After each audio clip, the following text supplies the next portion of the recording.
Hello, Robin. Hi, how are you? I am pretty good. How are you? Good. Good. I've got Marty. my helpers here. Hey, Beth. How are you? I'm good. I'm good. It was a gorgeous day today, and I actually went to an in-person outside event to celebrate the start of demolition of a project I'm working on. So it was like, whoa, this is like the old days. It was great. It's exciting. Yeah, very exciting. And funny to meet people that I'd only met on Zoom. Like, the architect is really, really tall. I had no idea Sally was so tall. It's just, you recognize the face, but putting the whole person together is It's different. very true.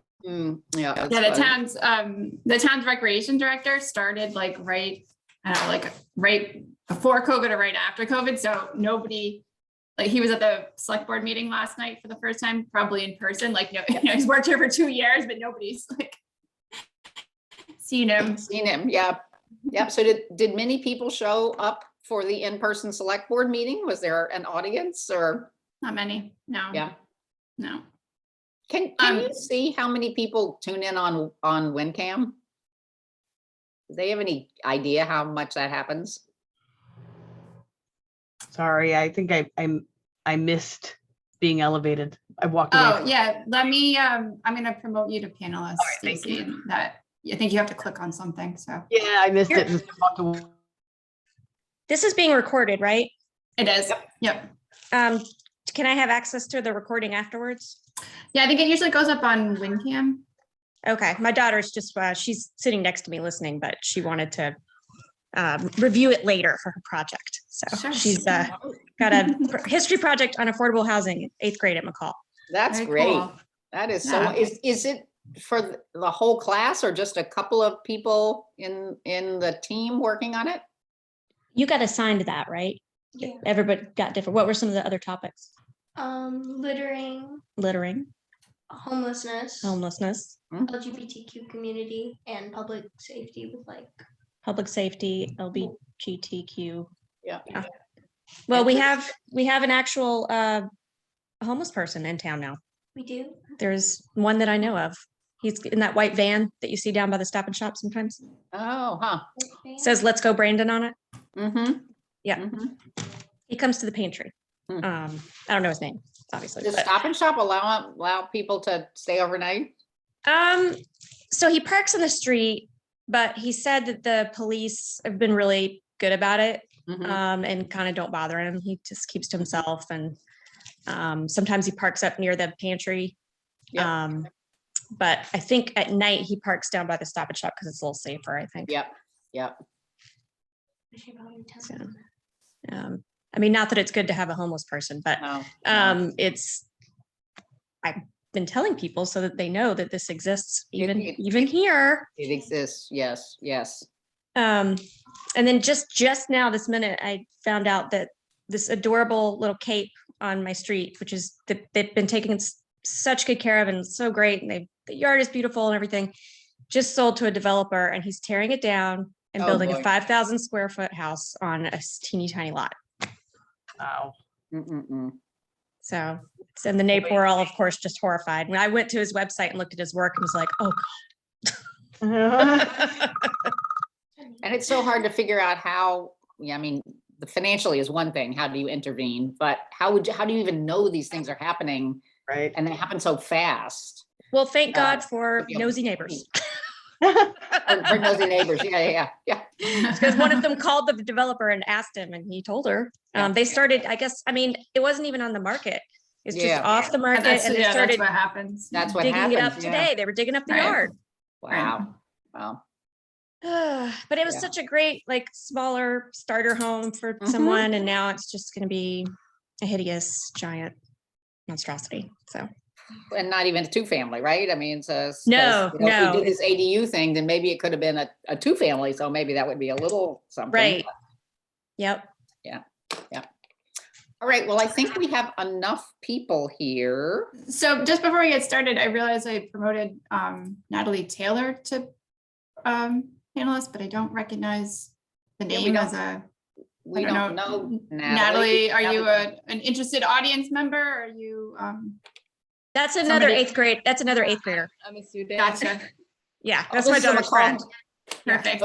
Thank She's you. doing the Thanks- project as well. Yes. Thanks Oh, for great. joining us. This is the McCall Affordable Housing Project. Excellent. That's good. Okay, well, I guess I will call the meeting to order, so we have time to get through everything we want to do. First on the agenda is review and approval of the minutes, and we have minutes from 2 meetings. Of course, I don't have the dates in front of me. The January meeting and the March meeting. Have January 26th and March 23rd. Thanks, and March 23rd. Okay. So have people had a chance to take a look at them? And any comments about them? Does anybody want to make a motion on one or both of the meeting minutes so we can get them approved? I'll make a motion to approve the March 23rd minutes. Okay, is there a I'll second? second. I'll second. Okay, all in favor of the March 23rd minutes? I guess I have to do a roll call vote, don't I? Sorry. Robin, Yes. Beth, Yes. Carrie Sue, Yes. Stacy? Yes. Chris, Yes. Mike Keenan? Yes, yep. Oh, sorry. And Mike Bettencourt. Yes, for me. And I vote yes as well. So the March 23rd minutes are approved. How about January 26th? Yeah, I'll make a motion to approve those January 26 minutes. I'll second. Sorry, who was that seconded? Me. Oh, thank you. Okay. All right, and unless there are comments or questions, we'll do a roll call vote. Robin, Yes. Beth, Yes. Carrie Sue, Yes. Stacy, Yes. Chris, Yes. Mike Keenan, Yes. and Mike Bettencourt. Yes. And I vote yes. So those are also approved. Thank you, everybody. So I guess the probably biggest item we have on the agenda is the next one, which is to discuss and potentially vote on the loan that Civico has included in their project proposal to support the development of the Waterfield project.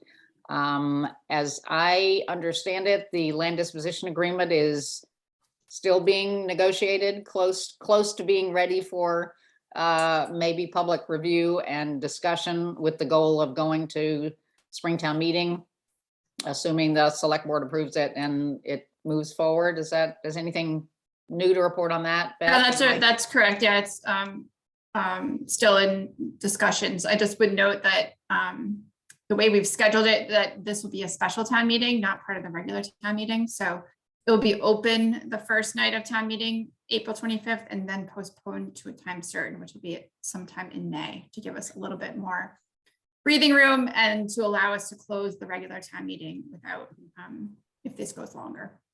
But the idea would be to have things pretty much ready and on track by the time the town meeting starts. I don't, we're not gonna have probably documents to hand out by April 25th, no. Okay. All right, so let's hope everybody can get those done. Chris and I spent some time talking a little bit about the project, talking about the numbers. And I know we sent you the numbers as well as the letter from Civico that had talked about how the deal has changed. I'm not sure what would be most helpful, whether we should just dive right into numbers or whether we need to talk a little more about the sort of the project at a high level. So what do people, I mean, I know everybody's kind of been following, the deal in town, but Do people have particular questions we should start with? Should we dive into numbers? What do we need to do an overview? What, give me some thoughts about what you all would like to know. I think an overview would be helpful, Marty. Agreed. Okay, of kind of what the deal is now and where it is. Yep. So Yeah. the original proposal from Civico was for 60 apartments. And it's still for 60 apartments. What has changed is that the nuances of the affordable units have changed a bit, so that now the project has 40 of the units were always going to be affordable. Now, I think there were units at 80% of median income before, and now the affordable units will all be below 60% of median income, which is allowing the developer to get a little more funding from the low-income housing tax credits into the deal. So that's one thing that's changed from before, but it's still 60 rental apartments with 40 that are affordable and 20 that are market rate. The biggest thing that's changed since the negotiations with the select board is to change the configuration of the building so that there can be more public parking provided. Civico had always proposed one level of a garage for public parking. Now they've changed the design of the building so it doesn't take up as much of the ground area. So there's more area on the ground for public parking. That's, I think, the biggest parking change, which increases the number of spaces that will be available for the public to park. There'll still be a separate level for the buildings parking. So it'll be separated, and so there'll be a deck level for building parking, a deck level for public parking, and then some public parking on the ground. The town has been negotiating the land lease. So the components of the revenue to the town from Civico are really coming from an upfront payment and then ongoing payments during the lease term that will be made up of a share of, the town will share in the cash flow, and the town will share in any refinancing proceeds or sale proceeds as the deal goes through the many years of the land lease. They increased the upfront payment from 1 million to 1.5 million, so that there's more coming in upfront, but the extra 500,000 is actually not coming in day one. It's being paid over time. And then there have been some changes to increase the share of cash flow the town's gotten. So the deal's gotten a bit better financially for the town in the negotiations. So Marty, I can just give a little bit of background on that. So one of the concerns that we heard from various stakeholders was that the original deal, the base lease payment happened after in the waterfall, and I'm happy to open the pro forma. It's a lot of numbers, but basically where it happens in the pro forma is after kind of all the net operating revenues, so that the cash flow for the town was pretty far down the list of where they were getting paid out, right? So the $1 million, we call it the purchase price. It's not a purchase, right? Because it's a ground lease, but it's kind of the initial payment. And then this extra $500,000 we're getting is on a priority basis with the developer's equity fee. So it's still after kind of those net operating revenues, but we're first in line with the developer to get money, that $500,000 over, I think it's 12 or 14 years, so we'll get paid that out. And then in addition to that, you will still get a supplemental base lease payment, which we negotiated up from 15% to 10%. So there's obviously no guarantee, once all those other items in the cash flow kind of come off the top, how much money the town will get in that supplemental base lease payment, but that's kind of how it's been structured at this point. Chris, do you want to share screen and show the pro forma? Sure, and I'll try and do it, we'll do it quickly and at a high level and what I'll try and do, assuming I can figure out how to share my screen, is kind of focus us on some of the things I think we should be aware of from a risk perspective and focus us in on where the trust falls in here and the risks associated with it. So to Beth's point, if we're looking at this central line, this is the net operating income from the apartment building. So rents less expenses before debt. That's the blue line. That is the blue, yep. The developer will be entering into a traditional construction loan and making interest payments thereon. That's this blue line now, $686,000 a year. And once you get below that line, so cash flow after debt service, that's when we really start getting into the prioritization of the return of that cash to the developer, the town through the land loan, and to the state and us as a housing trust. There's an asset management fee paid to the developer. And then in yellow here and the line above, we see where Beth was talking about in terms of the return of the $500,000 land loan to the town. That's in the yellow over the course of 13 years. And the repayment of the developer's equity, which is just over $600,000, also paid over that 13-year term.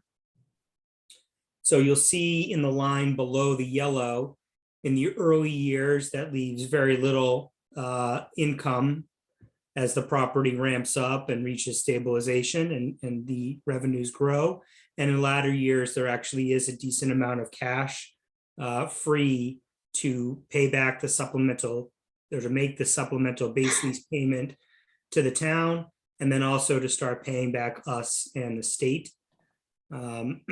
So this pink line or salmon is the 15% supplemental base lease payment, 15% of the net operating revenue, up from 10%, as Beth mentioned. And then this is where we start to see the beginning of repayment of our loan. So recall that the ask of us is a $500,000 loan, and you can see it in this area that I'm highlighting now in blue, a $500,000 loan. The offer from the developer is a 5% interest rate on those funds. And we're getting paid back after the supplemental base lease to the town. We're getting 25% of those remaining revenues, this pink line, which I'm highlighting in blue now as well. And the state is getting 75% of those cash flows to repay their loans. So you'll see, as you look at this line, it does grow over time, but watching our loan balance, right? We're not getting, our loan continues to grow from 500,000 up to over $700,000 by the end of year 14.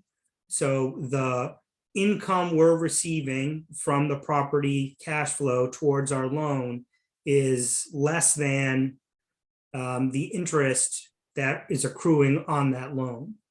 So really where we get paid back is in the column highlighted in yellow, which is year 15, when the property is assumed to be refinanced.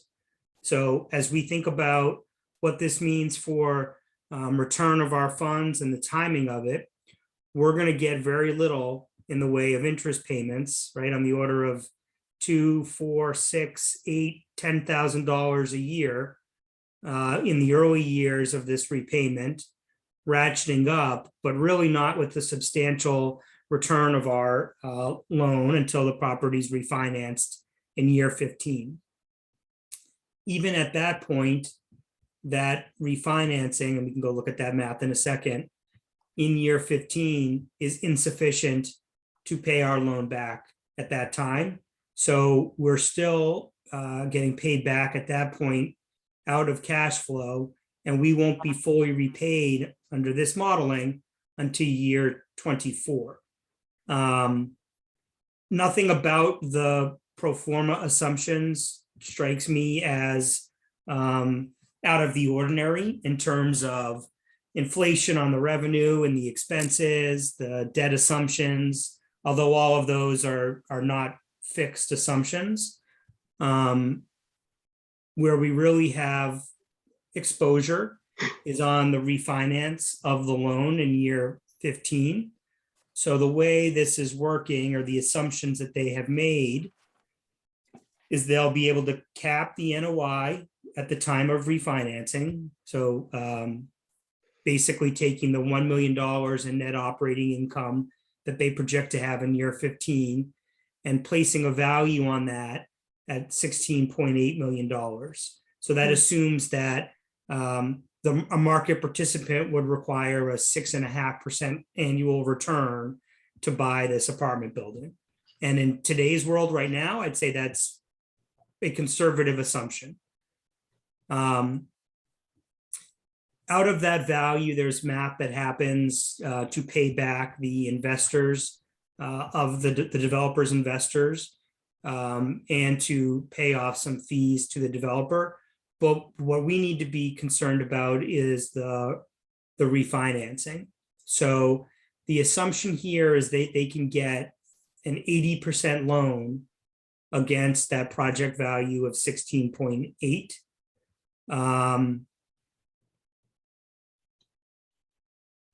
It's probably doable. It's very much dependent on the debt environment. 4.5% interest rate seems comfortable at this moment in time, but is again a risk we need to be aware of.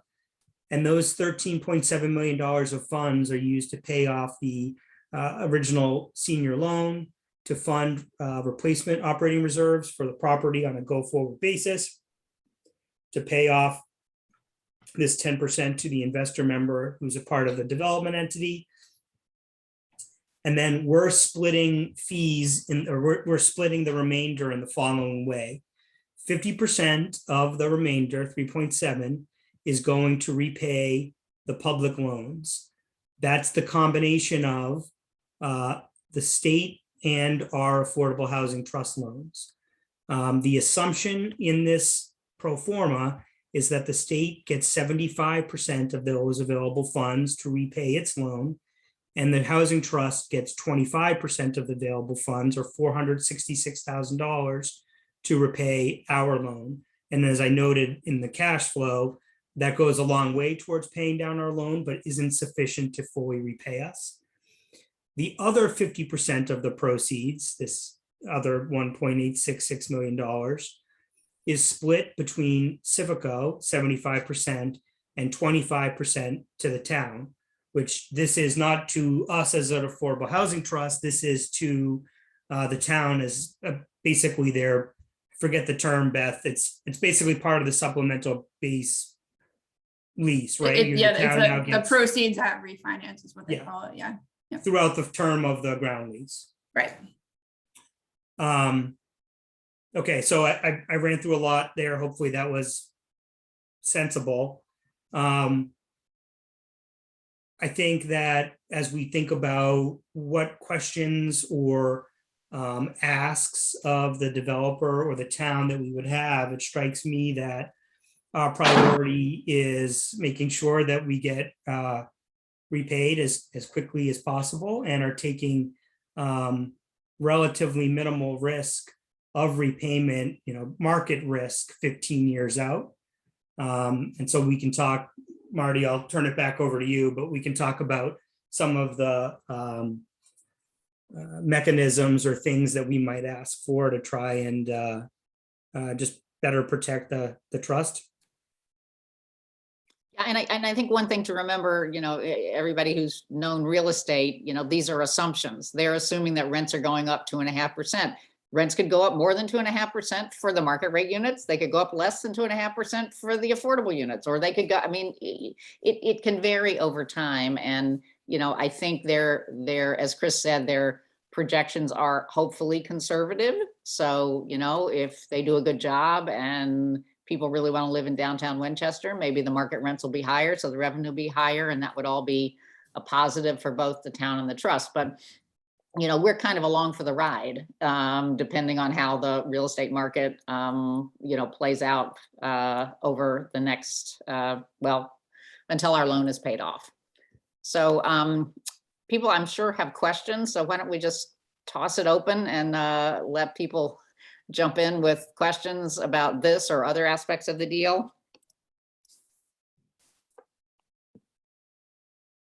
I'll jump in. Chris, that was really well done. Thanks for pulling that together and explaining that.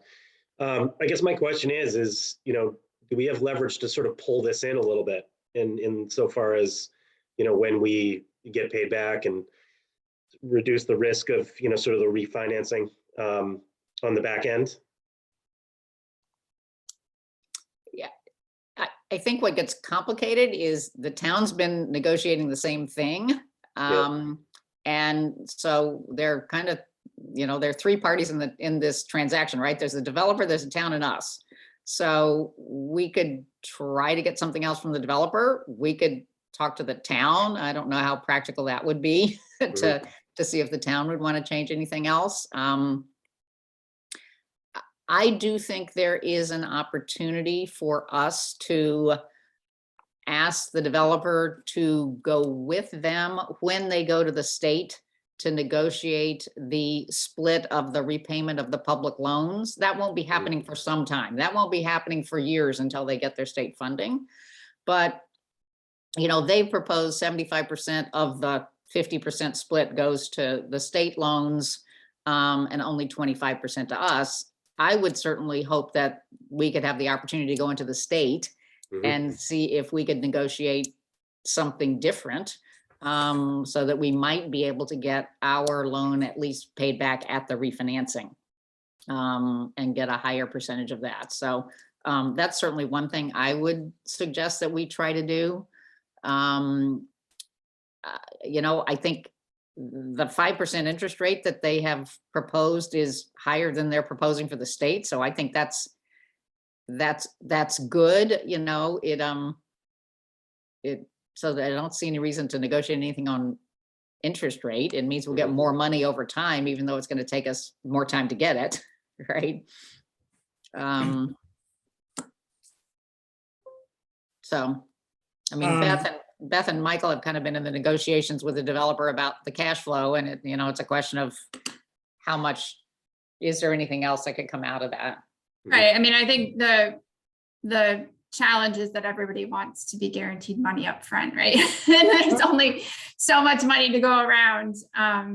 So, a lot of what we heard and part of why this kind of got rejected and pushed back from the voters was that there wasn't kind of a guaranteed income to the town, that this was kind of all, kind of up in the air. So that's why we tried to increase kind of the town's position in terms of being able to get some additional returns. But obviously that pushes the repayment of the Affordable Housing Trust loan a little bit further down in the waterfall. So it's definitely a balancing act.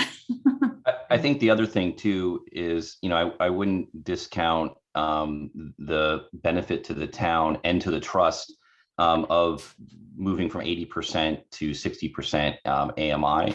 That high level of affordability really just reinforces the policy objectives, but really makes our investment more worth it. And so it's really unique, and certainly it worked out for the developer where they're able to, make the project work and get more financing. But that's a huge amount of consideration for us, I think, too, that besides the kind of dollars that, as Beth said, that not everybody looks at it as the select board did, is that this is really a policy, goal that we're trying to achieve. And they're saying, hey, we're giving up land, we want money. So there's only so much. I mean, I'm sure Chris and Marty can say too. I mean, there's only so much blood to get out of the stone with this deal. So it's the only question I had to Marty and Chris is or anybody really,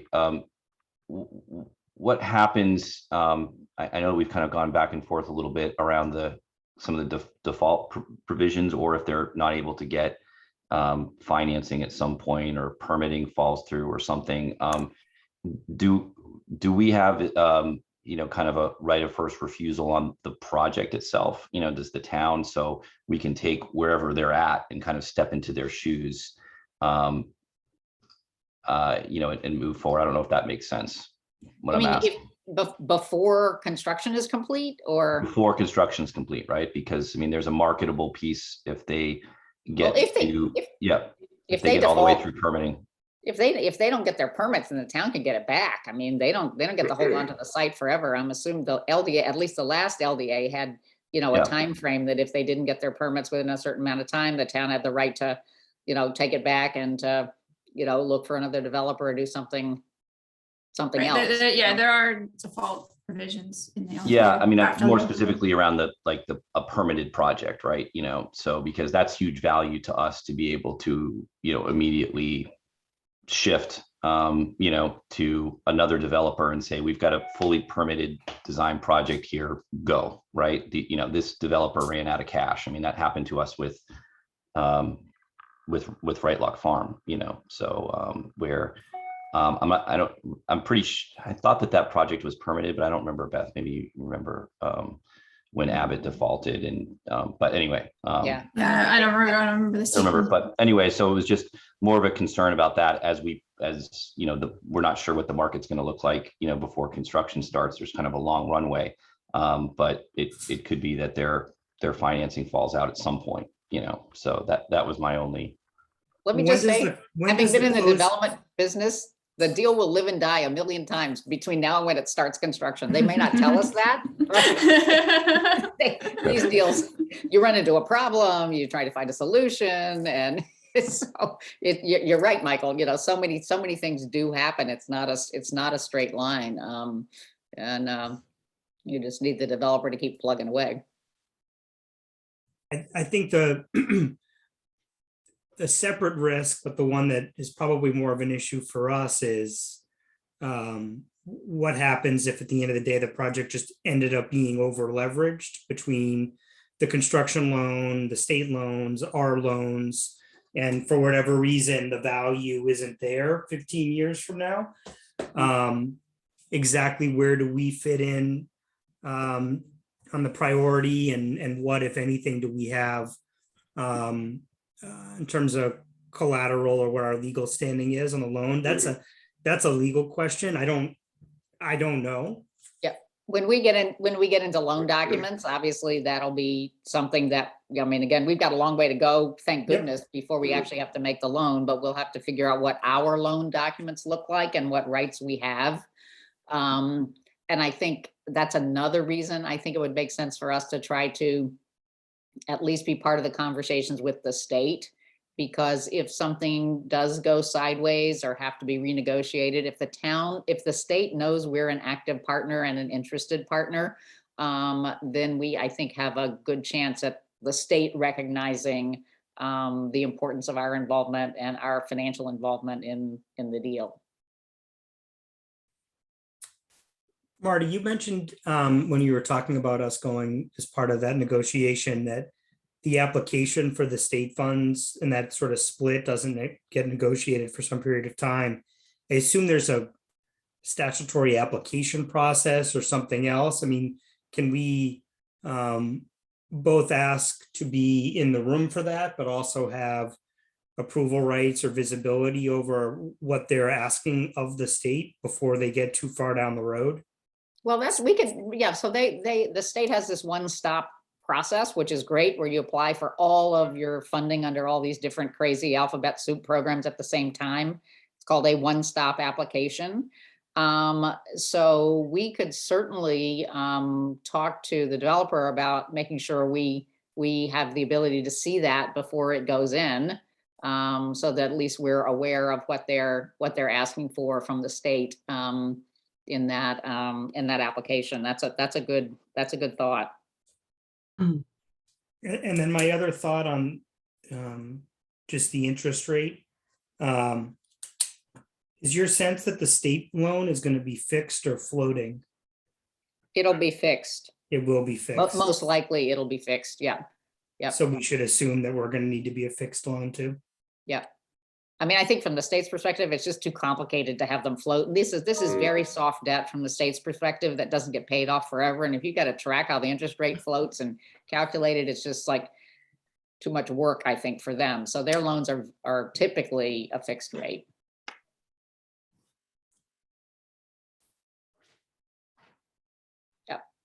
And I hadn't realized till we just looked at it now. So our interest is compounding. So it's we're getting paid interest on interest when we're not, when they don't have cash flow sufficient to pay our interest on an annual basis. So it is compounding. Well, I guess you and I talked about it, Marty, but at some level, the first order question is, are we close enough on terms that we say that this is a important priority for the trust that we want to make happen, and that we're all in agreement on that, right? And sort of falls from there. Yeah, I think I it's glossed over important that part, as we go into town meeting, not that we have all the details nailed down, but that the trust gives town meeting a sense that this obviously is an integral part of Civico's proposal. And we need to be able to say to town meeting that the trust is willing to make this loan. No, we don't need to get into all the details of, everything that would be in a more legal document, but we need to, town meeting needs to have some assurance that this is agreeable.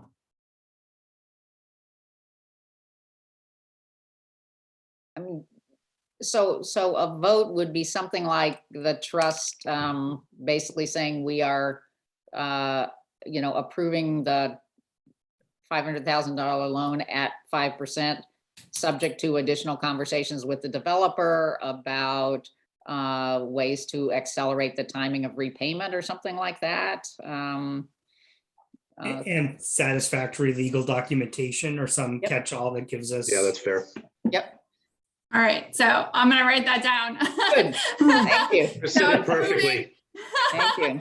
Approving a $500,000 loan at 5% interest rate, subject to, you want to repeat what you said, Marty? Discussion with the developer about ways to accelerate the repayment to the trust. Okay.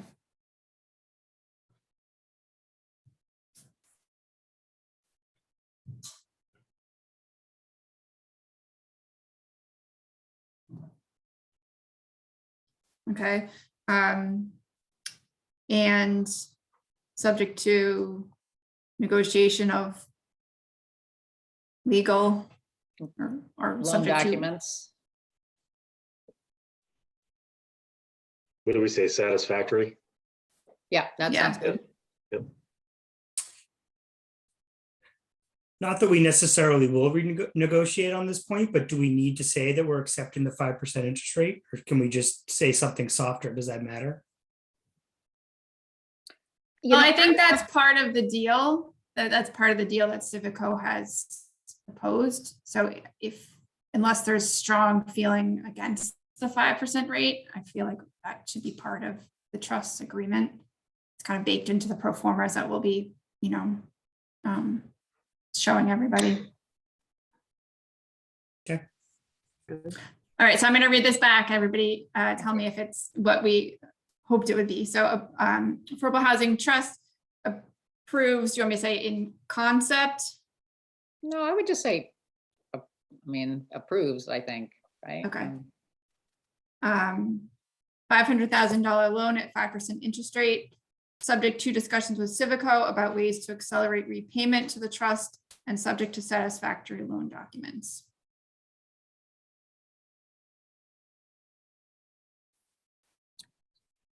Do we want to vote on that? Is everybody ready to vote? Do we need more discussion? All right, so we need a motion. I can make the motion. And a second. I second. Sorry, who was that? It's me. Carrie Sue, yeah, sorry. Thank you. Okay, so I'll do a roll call vote. Mike Keenan, Yes. Beth, Yes. Mike Betancourt, Yes.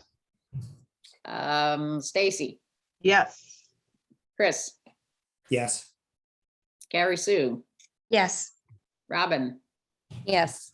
and I vote yes as well. So we have a unanimous vote.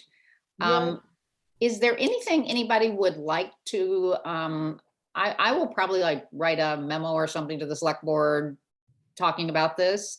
Is there anything about the Civico project or affordable housing that you all would like to kind of have included in that? Clearly strong support, but anything particular that strikes any of you as important about this particular development? I think I think it's obviously. just- Oh, Sorry, go go ahead. Go ahead. I was just going to say, I think it's important to recognize that the trust, and I mean, this might be obvious, but trust support the use of this site for affordable housing, because that's really kind of a base policy level question that I think has permeated the conversations around town, right? That the board made the decision to utilize this site for affordable housing. There are other options, and obviously that's part of the public debate, but you know, affordable housing doesn't necessarily give you the highest return on your dollar. But that's a policy decision that was made, was to use this for affordable housing. So I think just, saying that the trust supports that kind of policy statement. I think is important. And maybe I would say, and providing affordable housing at this site provides additional benefits to the town, right? I mean, because that's the Absolutely. sole trade-off, right? Yeah.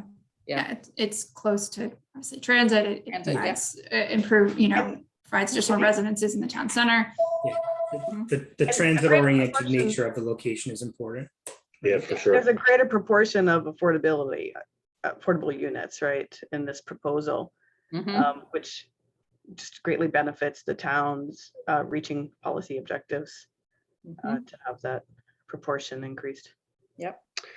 Marty, I was just thinking, like, how many projects are you aware of where this specific percentage is being met in Massachusetts? And can we somehow maybe flesh that out to sort of, show, why support for this project is so important? Because maybe in other communities, the percentage is less, and you're seeing that more broadly across the state. And we're advocating on behalf of this project because the percentage is much higher. Yeah. That's very interesting that, in some ways, this going forward is Winchester's a leader in, some of these developments because it's a lot more affordable than your typical 40B that's just, 25% at 80%. Yeah. Well, we're probably going to have very limited opportunities to really achieve that going forward, right? Yeah, good point.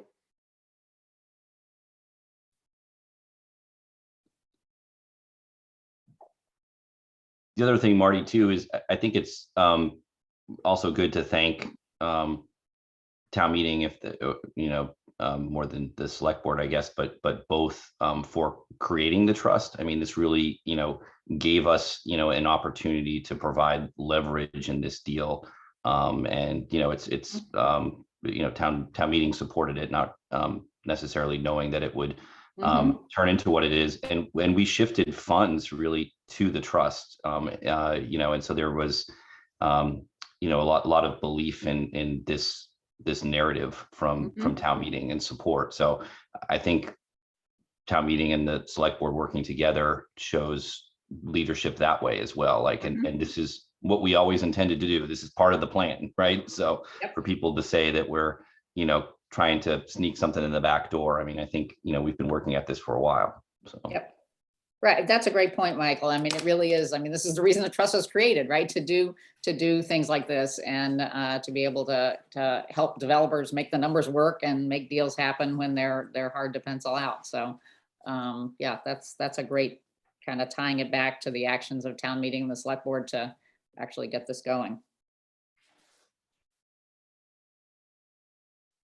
So to ask a really fundamental question, and so I can prepare myself for the emails. that I will surely get. How would some of you, I'm seriously asking for my own benefit, how would some of you defend this decision to stereotypical person who thinks this is a terrible idea?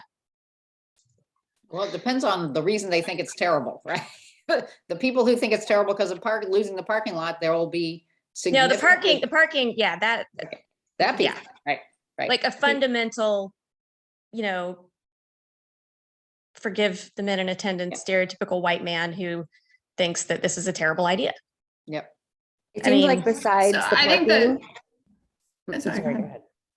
I was just gonna say, I think the arguments I heard is, use of the site for affordable housing purposes or selling it for its highest and best use, which is not from a town's perspective in terms of selling the property and getting the highest value is not necessarily an affordable housing, right? So it's a luxury condo with 5% or 10% affordable, which is what we see kind of in other developments. I think you can't argue that this is its highest and best use. Like, I understand that, the dollar signs attached to it, but I mean, to be able to provide this housing in a town like Winchester is, it is what it is. Yeah, but maybe not the highest and everybody best route agrees, is not though. the That's best. the problem. It's No, the I the hear you, return on Robin. it. It's the highest and best return to the town financially. Yeah, This is that's probably the that's argument exactly what I was going to here. say, is that Yeah. it's either parking or we're not getting anything for this, for the town. What's the town making? Where's the Mhm. money for the town? So I think that's. Which gonna is be- often just hiding their real Well, reason for yeah, not and I wanting would it. say- Well, exactly. Yes. I would venture to guess that there's a lot of overlap between constituencies that didn't feel like the town got a good enough deal on Waterfield and are probably opposing other, let's call them high-rise residential developments, right? Different reasons, but this is a good project. The scale is not too much. The location is ideal. And I think the town struck an amazing balance between a good economic deal and one that goes a long way towards advancing an important policy objective. Yeah. I Good think answer, Chris. Good answer. I was gonna say, let's quote that. Well done. I think the other thing too is we've heard from residents from the past several years and from town meeting that we want density in the town center, right? So they want it out of the neighborhoods. So this is what we're doing. It meets that objective as well. Like, people don't want a 40B project coming to their neighborhood, and there's a lot of feeling, that those 40Bs are targeting a particular area of town and not others. So this is a way for us to kind of activate the town center, have density, but also protect the neighborhoods a little bit, which is the people that are kind of against affordable housing are kind of for kind of this idea of protecting the neighborhoods. I mean, we don't want to say that, that's not our mission, but I think if I'm talking to somebody on the sidelines and say, hey, this keeps this from coming to your neighborhood across the street from your house, right? So because that's the NIMBYism that I think is going to be a lesser percentage of the people that we talk to, but it's that pretextual drumbeat that we're going to start hearing. I just think of that. So when McCall put in some benches last year before I was president of the Parent Association, it was like the gift to the school or whatever in the back. And somebody posted about it on Facebook, which of course is just inviting, controversy. And there was this woman who was complaining that we didn't put in the benches that have the bar in the middle, so homeless people couldn't sleep there. And, this was like, first of all, this is before I knew about the one homeless guy. But I mean, it's not like we have vagrants sleeping on the benches in town. It's most likely a drunk teenager, right? I mean, but this is the kind of person I'm imagining, and they just have, you can't speak reason with them. But so I was just interested in hearing, what you would all say. So I'll just forward the emails to you and you can answer. Yeah, we'll have to stick together for talking points meetings as this thing starts to heat up, because certainly over the next 2 months, it's going to start to heat up and there's going to be a lot of that. I don't look at Facebook. So Carrie, so you can tell me whatever people say. Well, I don't either. I stopped following that page, but my husband likes to read it to me aloud. Great. Yeah. Is your husband Fred, Carrie Sue? Yes. Yes. I played soccer with him. Oh, okay. Yeah. Well, yeah. Sorry to digress, guys, but No, yeah. That's Fred Barney. Yep, that's him. Yep. I see him running all the time. Oh yeah, he runs. Yep.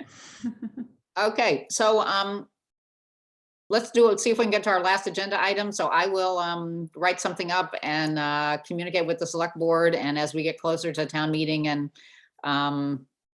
finance committee as well. I mean, we may need an all hands on deck invitation to finance committee meeting when this is discussed, because I think it is important the finance committee hears that people in town are willing to make the trade-offs and that it's not all about the bottom line to the town. So I think that's going to be important as well. Beth, can you bring us up to speed on Washington Swanton, and Sure. do we need to do anything on this? So, there's not much to say in terms of progress. The select board has made the decision to move forward with issuing the RFP. So we'll be doing that over the next few weeks and months to get that going forward and get it issued. The one piece is that we have issued the ban for this project, which is kind of the bond anticipation note, which is basically the first step in kind of the borrowing. So we did borrow that in March, and we have gotten from the state a grant of $150,000 from the state ARPA funds that is being directed to the Affordable Housing Trust funds.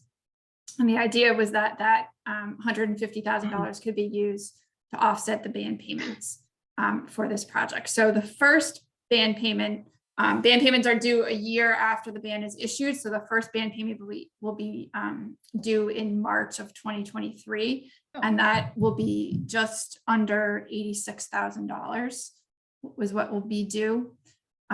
It's not clear to me whether we'll have a full second year of ban payment or a partial year, or where we'll be there, but we'll certainly have enough in that initial 150 to pay that first year of ban interest. So has the town actually received the money from the state yet? Or are you still? So trying to we're track like, down? yeah, I'm working with our comptroller and treasurer to make that transfer, which is always a challenging process when you're dealing with the state. So yeah. But it does seem to be coming imminently. Yeah. Good. May I ask just a quick question? So this is the bond proceeds that are financing did this end up being a taking? Yes, so there was a eminent domain taking that happened in December. We paid $5 to $7 million for the site. And so when we say the trust is making the payments on this ban, what that's predicated on the RFP process being successful and us being able to sell the property to a third-party developer for additional affordable housing? Well, I mean, that's the plan, right? Is that there'll be an RFP process and there'll be a sale at some point. I don't have a timeline for what that would be. So like I said, we'll definitely have the first year of ban payment to make, which would be due in March 2023. And then how many, payments after that, hopefully not more than 2. Go ahead. No, I was just going to ask if this is a repayment obligation that the trust is entering into. So the town, this is a general obligation bonds. Of the town. You're right, the town. And Mike, maybe you have a little bit more background on this $150,000 from the state, but the intention was that this money would be given to the Affordable Housing Fund to be used towards the payment of the ban.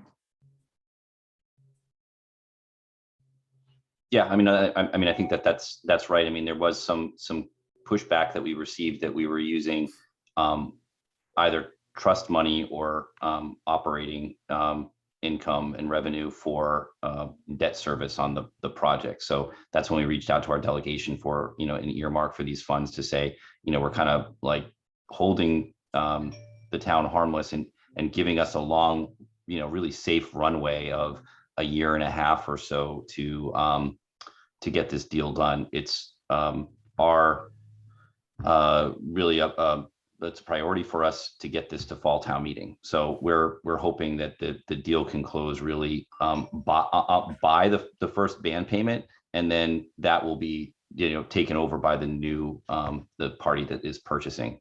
So and we also are looking to set aside some ARPA funds in case, you know, we try to negotiate more affordability there, which would, you know, decrease the purchase price from us. So if that makes sense.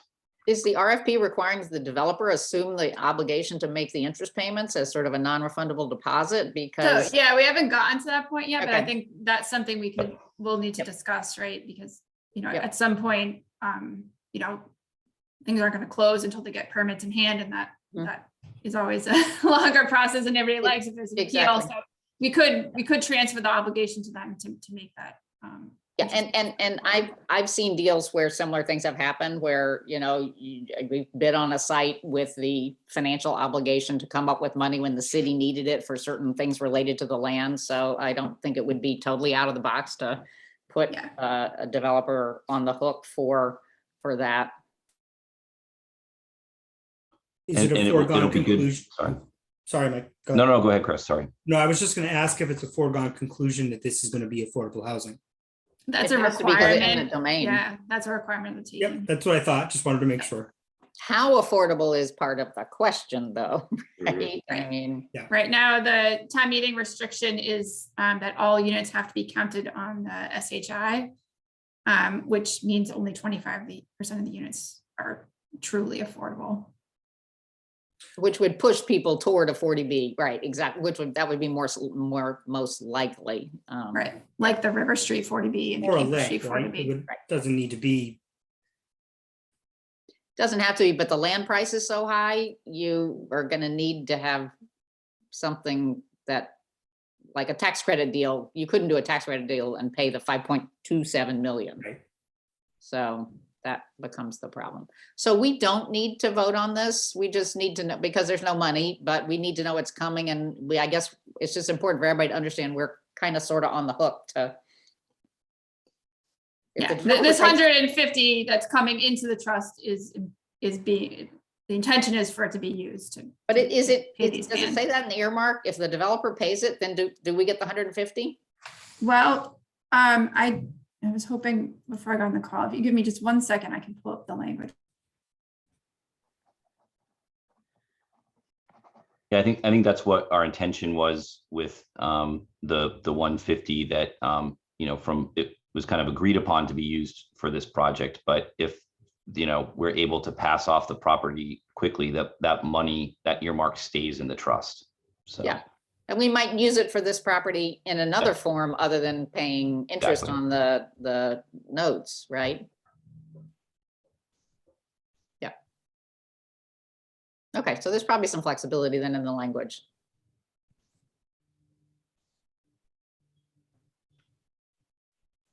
Okay.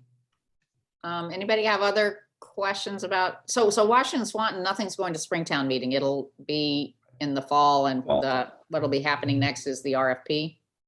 Correct. Yeah. soon. So just, I found the language. It says, not less than 150,000 shall be expended to the town of Winchester's Affordable Housing Trust Fund. So it doesn't have anything specific beyond that. Okay. Because, you know, at that point too, when we got the earmark, you know, we didn't know that the project was approved. So it could have been, you know, so we at least were getting some funds, you know, via the earmark that the trust could use no matter what.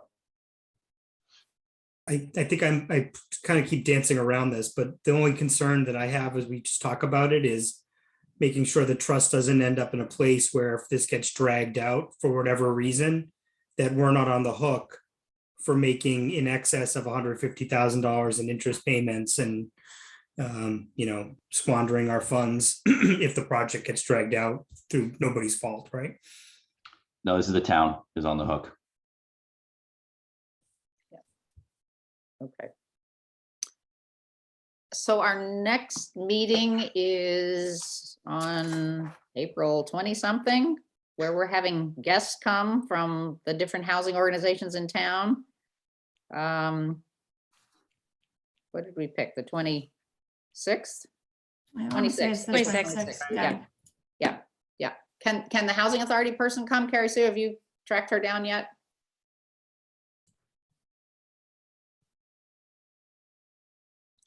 You're muted, Carrie. Yeah, oh, Sorry. I have not. That reminds me, I need to email her. Thank you for the reminder. and just let her know we'll be getting her questions, that we want her to address. Robin and Beth and I are meeting to talk about those and come up with some questions so that all of the participants kind of know what we want them to do.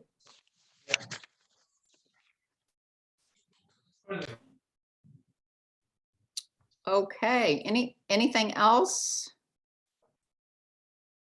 Chris is available to do a one-on-one on pro formas anytime anybody has financial questions. That was If the you want, we best can job even do it. explaining it.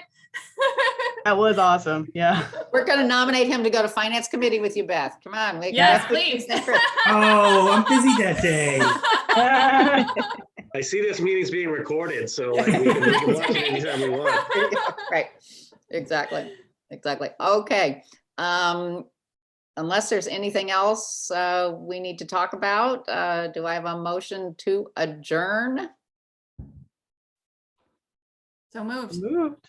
Okay, and seconded, and everybody have a nice dinner. Enjoy the still beautiful afternoon out there, evening out there. Thank you. Take care, Bye, everyone. And Thanks, everybody. I'll share with you, a memo or whatever. Oh, great. I sent to the select board, so. Awesome. Great. Thanks, Marty. Okay. Thanks, Marty. Thanks, everybody. Thank you. Thanks, everyone.